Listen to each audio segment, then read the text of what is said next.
Okay, I'll get started. Thanks for coming along today. I'm Nick Thieberger. I'm in the School of Languages and Linguistics at Melbourne Uni. Before we get started, some housekeeping. I hope you can all hear and see my screen. There'll be a possibility for Q&A, so there is a panel. If you want to put questions into that panel, I'm happy to deal with them. I'll leave some space at the end of the talk for questions, and the whole session is also being recorded for future reference.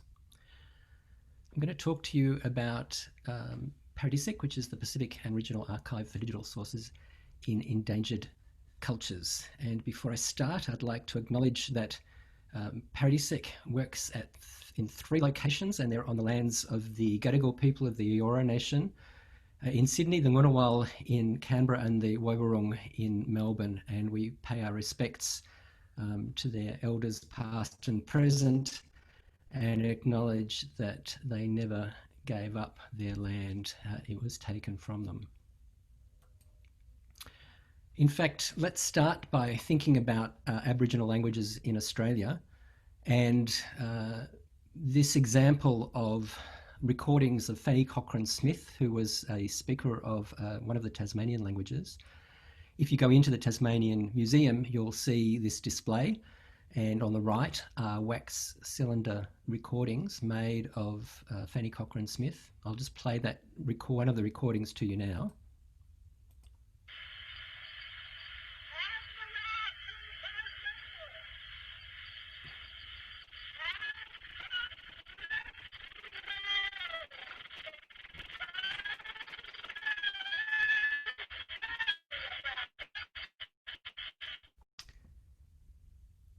Any Tasmanian language when it was being spoken regularly. So what this really points out, I think, is the need for making records of cultural performances and looking after those records into the future. We know, this is Dietrich Schuller, who's one of the leading exponents of audiovisual archiving, works in Vienna. He's now retired. But in 2008, he said he thought there were just 20 years left before we would not be able to play audio tapes anymore. And more compelling is the Australian National Film and Sound Archive's prognostication that by the year 2025, we will not be able to support large-scale digitisation of magnetic media.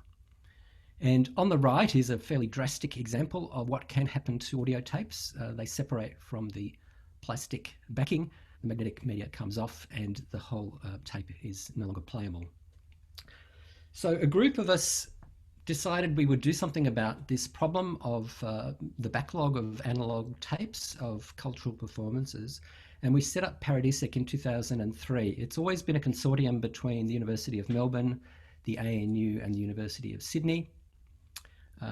It was led by a group of people, but primarily Linda Barwick in Sydney and me in Melbourne. We got an ARC Linkage Infrastructure and Equipment Fund grant in 2003, and we've had subsequent LEAF grants, but not ongoing funding. And we get occasional small other grants. At the moment, we are the repository for the Australian Research Council Centre of Excellence for the Dynamics of Language.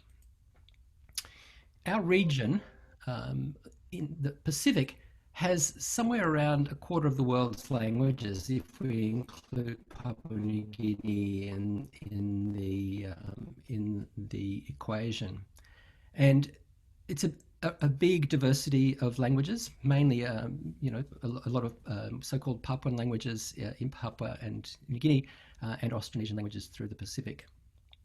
So PARADISEC was really set up aiming at those languages and seeing that so many researchers in Australia had worked in that area. And here you can see the map showing us where items in PARADISEC are from, and there's quite a concentration from Papua New Guinea.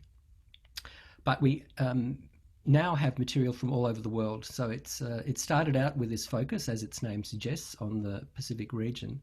But now we have over 1,230 languages represented in the collection and 100 different countries. And you can see that it's a significant collection of materials, so over 300,000 files, 12,500 hours of audio, and 85, 86 terabytes of material. So it's a huge data management task, but it's also a huge amount of cultural heritage information that is now available online that would not otherwise have been available. We were musicologists and linguists, some anthropologists, and we recognised the need for this collection. We're not archivists, although we've learned an awful lot about how to be an archivist over the period, the last 17, 18 years. We wanted to provide public and licensed access to the records that we were dealing with, so that access to those recordings. So we're talking about research that was done by linguists, musicologists, anthropologists who went from Australia to work in places in the Pacific, in Papua New Guinea, usually small village communities, did the research and made recordings, and then came back and published about their research. But the recordings often languished because at that time analog tape was difficult to deal with. There wasn't a focus on getting that material back to communities in the way that I think we've learned to do today. And so those tapes ended up sitting in their offices, or when they died, became part of their deceased estates.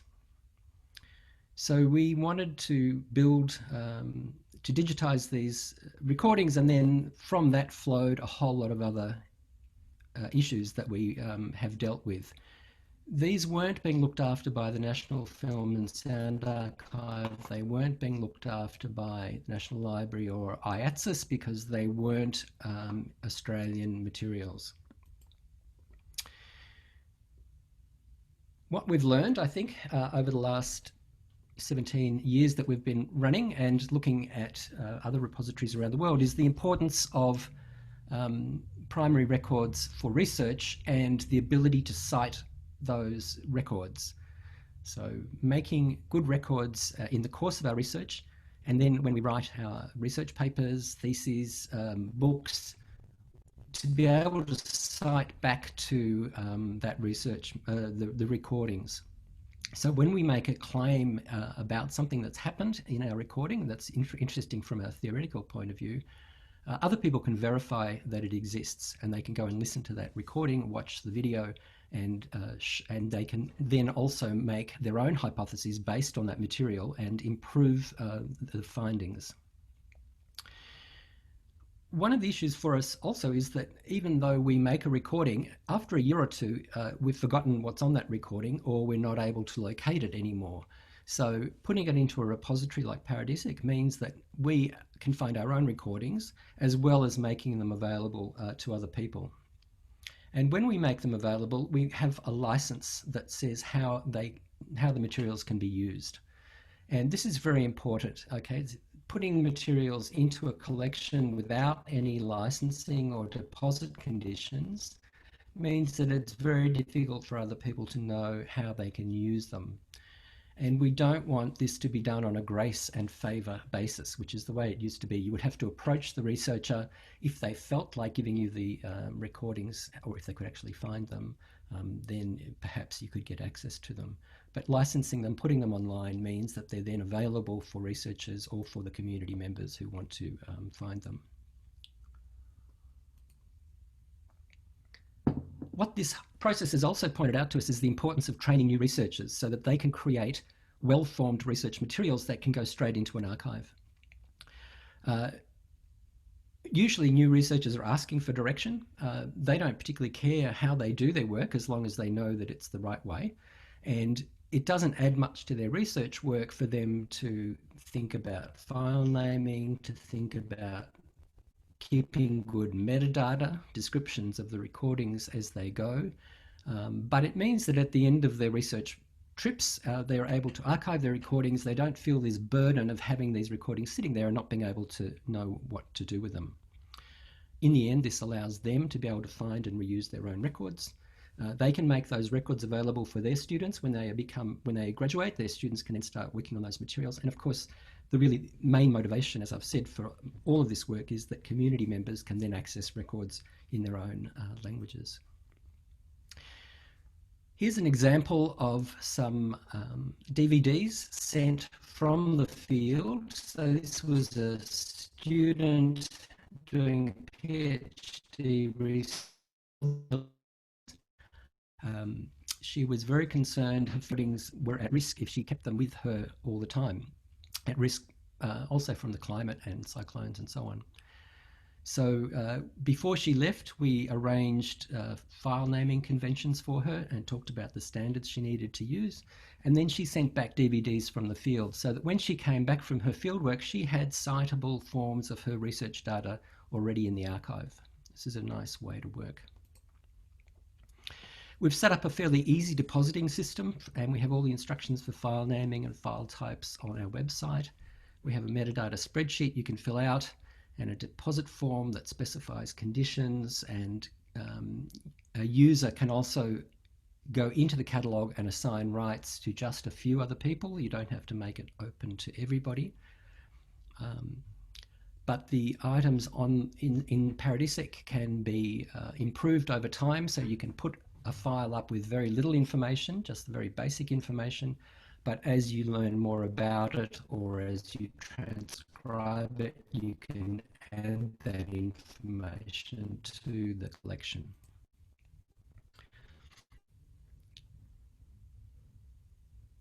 Collections of traditional cultural expression of various kinds should be regarded by our disciplines as research output. And we need to really impress on our colleagues and on our funders, on promotion committees, that building these collections takes some effort if we're going to do it properly, in that we are describing them, we're putting them into an archive, and we need to treat them as this non-traditional research output. One way of dealing with this question of giving value to the collections is that you can write an article about the collection, so some kind of finding aid, which is then itself an output that you can put into your CV. I want to play you some examples of some of the sounds, so it's not just me talking all the time.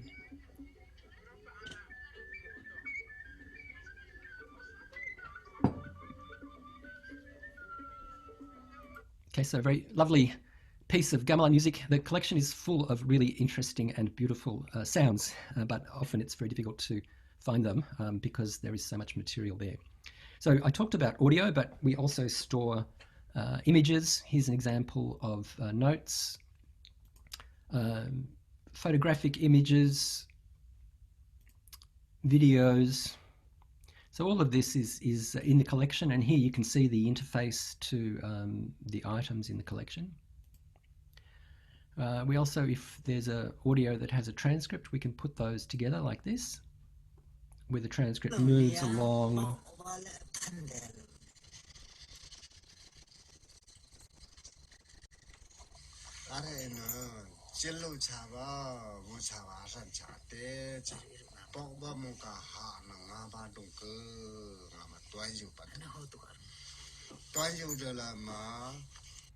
And you can see there, as the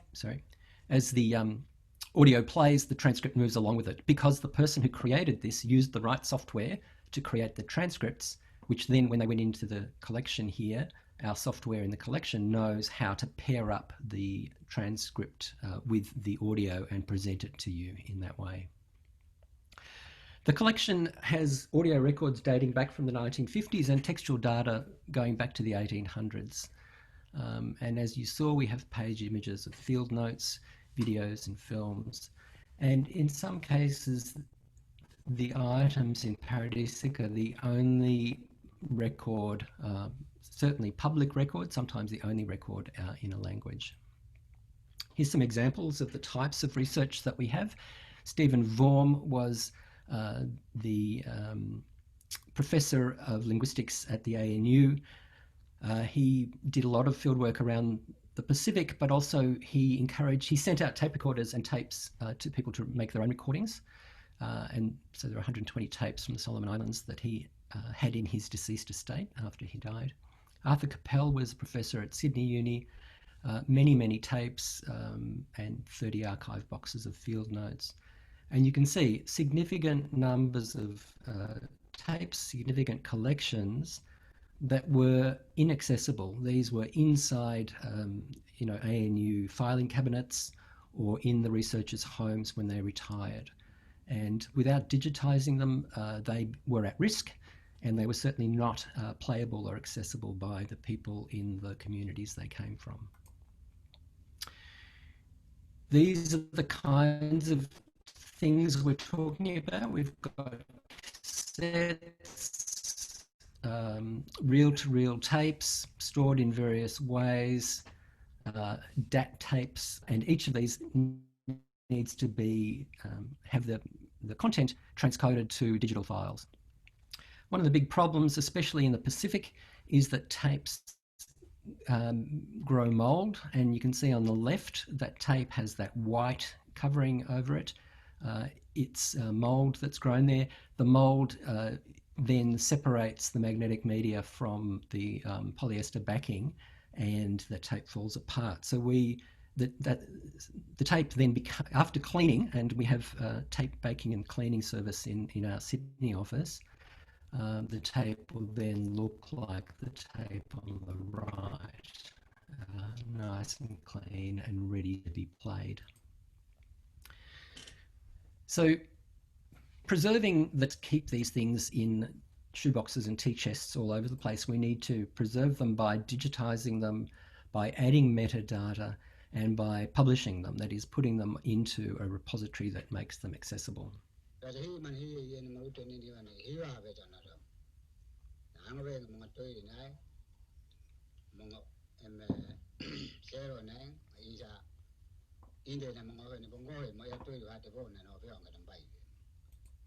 So this is an example of a recording in Arthur Capel's collection of tolai from Rabaul in Papua New Guinea.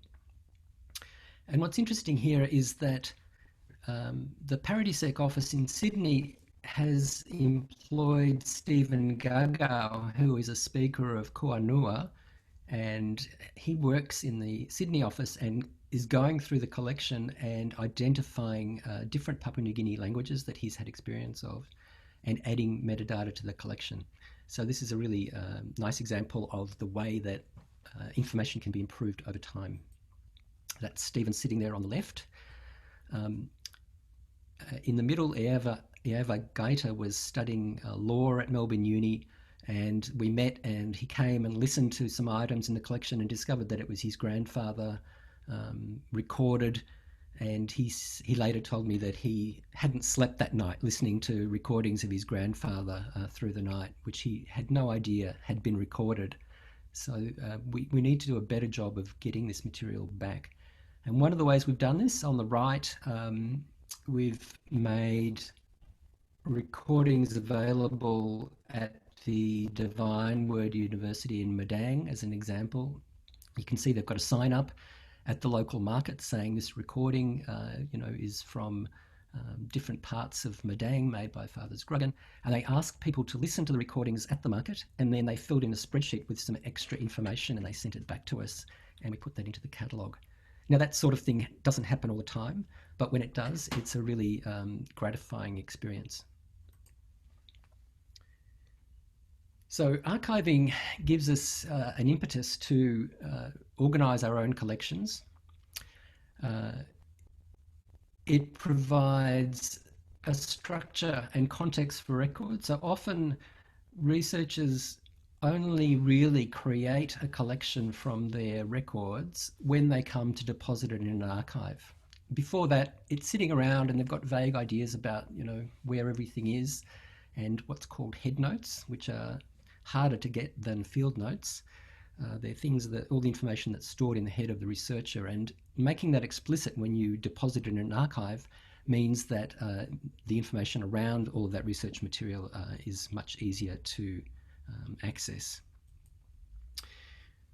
Putting everything in one location, of course, is problematic. Here we have the example of the National Museum of Brazil that was destroyed a couple of years ago. There were countless language records, unique language records in that building. Tapes, transcripts, not digitized, and now, as you can see on the right, they're gone forever.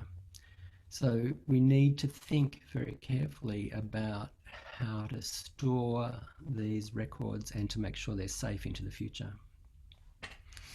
We've been working with a number of agencies in the Pacific. So here, the Vanuatu Cultural Centre on the left, and with people from University of New Caledonia on the right, and also with the Solomon Islands National Museum and the Divine Word University in Madang in Papua New Guinea. These agencies often are under-resourced. They have big collections of analogue tapes and they have no way of playing them and no real support for digitising them. This is an example from the Solomon Islands Museum. You can see the tapes in their office ranged around the wall, and this is in the tropics. It's in Honiara, and the air conditioning comes on and off depending on when they can afford to pay power bills. And so mould grows on the tapes.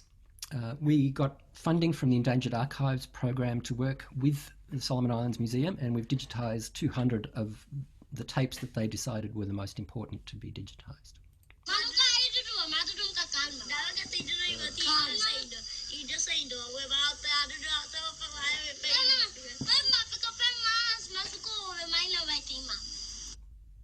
So you can hear the quality of a lot of these tapes is really very good, even though you know, some of them are 30, 40, 50 years old. If they were recorded properly, they can be in very good shape.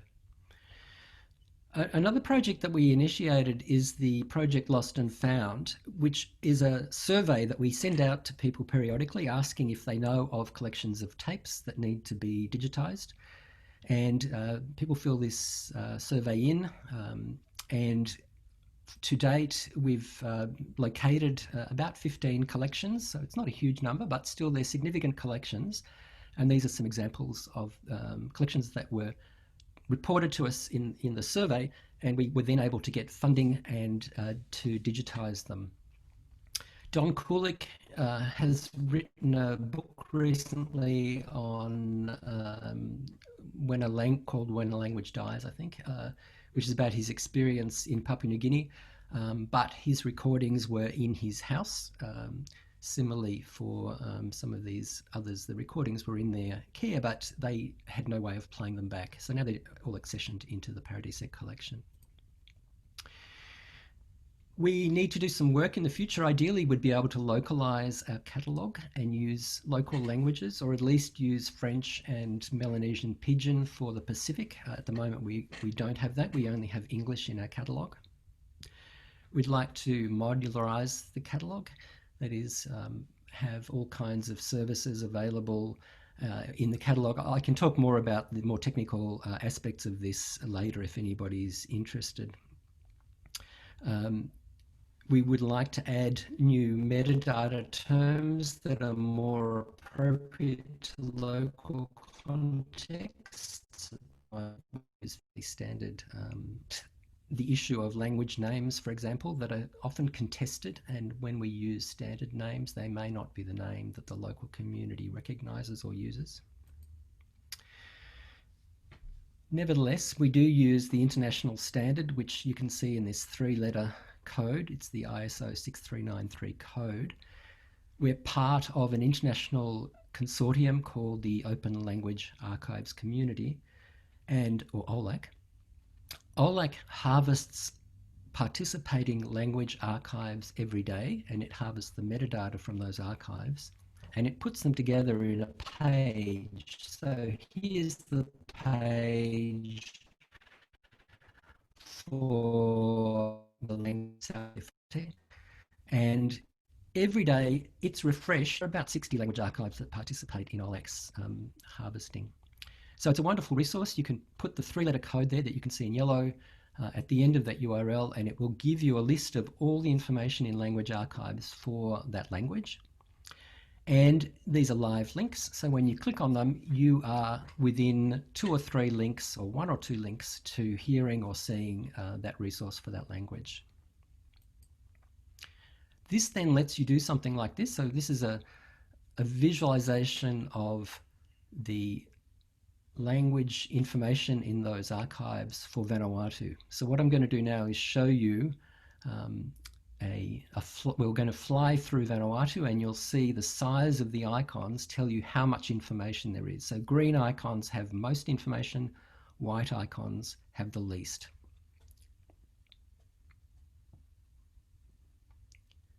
So this is based on that OLAC information, and it gives you a good idea of where there has been research and where research still needs to be done. But it's also useful for speakers to be able to identify their language, and when they find it, to click on it, and then ideally to be taken off and shown the information for that language. This is possible because the first steps are the researchers done the right thing by creating their collections. They've put it into the archive. The archive's described it properly. The archive has made it available to OLAC. OLAC has harvested it, and then we've got the information that we can present in this visualization. So our collection has had 34,000 downloads in the last year. 23,000 people used the catalogue.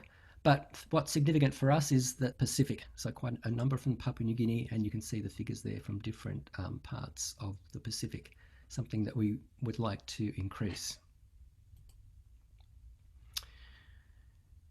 Once we've got the material in a digital archive, of course you have to have the internet to be able to access that. But for local cultural centres, we can do things like send hard disks of the material to them, and we've done that with a number of different cultural centres. Our catalogue, we try to make our catalogue as accessible and findable as possible, and using OLAC has helped do that. So it gets picked up by Google, it gets picked up on Trove, the National Libraries service, and other aggregating services around the world. We also provide low resolution copies of our files, MP3 versions for download, and JPEG images and video to make less demand on bandwidth. But there's a problem if you give people a list of just a bunch of files on a hard disk, it loses all the contextual information that is otherwise there in the catalogue. So we've been exploring ways of making collections available on Raspberry Pis, which are little computers and also Wi-Fi transmitters, and we can put collections of material together with an HTML catalogue of just that collection of material. So if we go to the Solomon Islands, we can make a collection of all the Solomon Islands material in PARADISEC and write a small catalogue based on our existing catalogue just for that collection. And this works quite well. It means that then people can access all of these files on their mobile phones. So here's an example of people in Erikor village in Vanuatu looking at materials, listening to materials in their own language on their mobile phones using the Raspberry Pi transmitter. So this is something that we're exploring, and we would like to do more with this. So we have a choice, I suppose. We can do nothing. We can leave those tapes and then they'll become unplayable. But thoughtful repatriation of ethnographic materials can assist in the decolonisation of anthropology and also linguistics and musicology, and in empowering both communities, the people who comprise them, by allowing easier access to a greater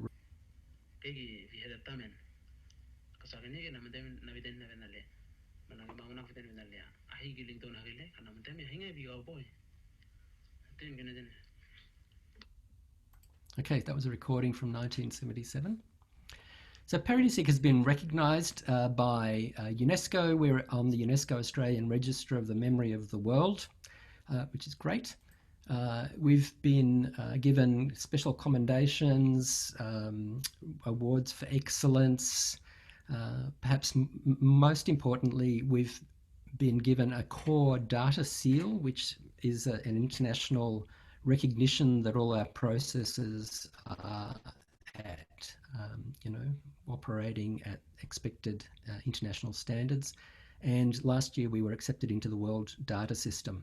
Again, it's quite a rigorous process that goes through all of our systems and checks that we're doing everything properly, and then certifies that we are.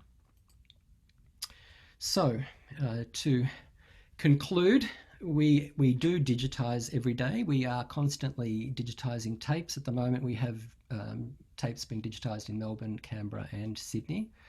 The current collections include some material from northeast India, big collection from the Solomon Islands, and then fieldwork outputs from people in the Centre of Excellence continue to be imported and put into the repository. So this kind of data repository, PARADISEC, is important, and I would suggest we need many, many more data repositories for primary research data in many different fields. They're good because they engage both academics and the broader community. And the community has invested in our research. We get research funding from the ARC, which is federally funded, and we have a responsibility, I suggest, to make our research materials available so that other people can use them. I've had PhD students and postdocs working on my collection, coming up with hypotheses and then going out and doing fieldwork based on having had that experience. And then they archive their materials as well. And they reanalyze my research and sometimes find that I've made mistakes, which I'm quite happy about. This is good scientific method. So this allows new research to be built on existing materials. And most importantly, really, the research repository allows cultural materials that are significant to those source communities to be available and findable into the future. Thank you very much. And now I'm quite happy to take questions if you have any.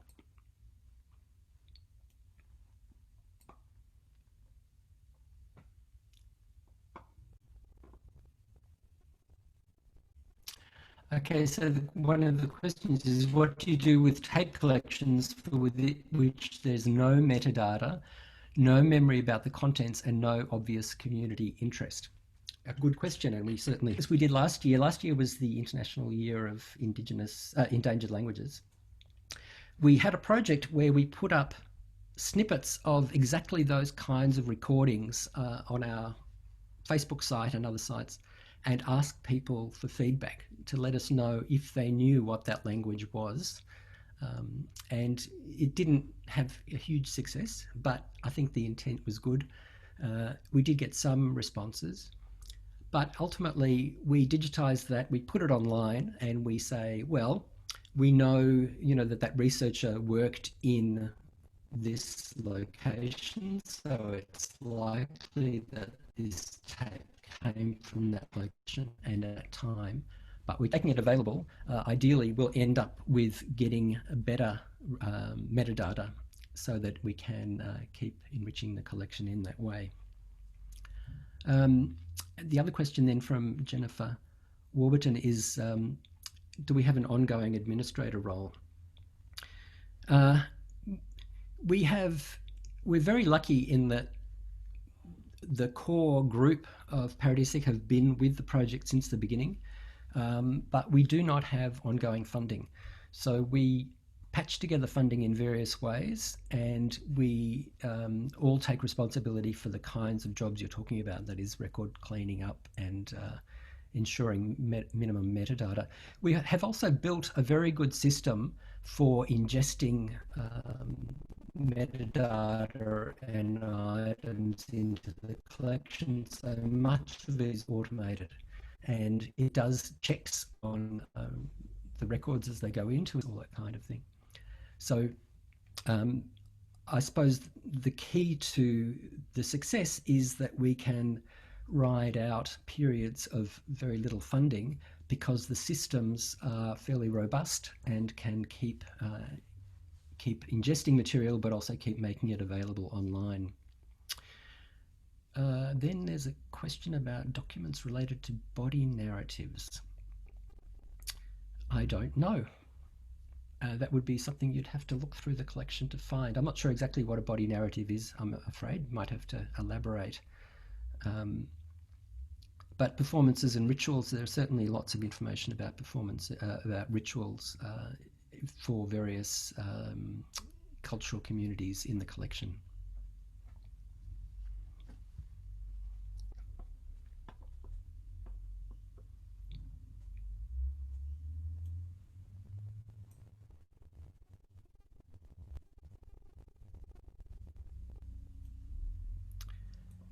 Well, if there are no more questions, then I think we can end the session. So thank you very much for participating today. If you have any questions, you can send them to me by email. If you haven't looked at the site, I'd encourage you to do that. And if you have collections of tapes that you know of that need to be digitized and preserved, please get in touch with us. So thanks very much, and see you another time.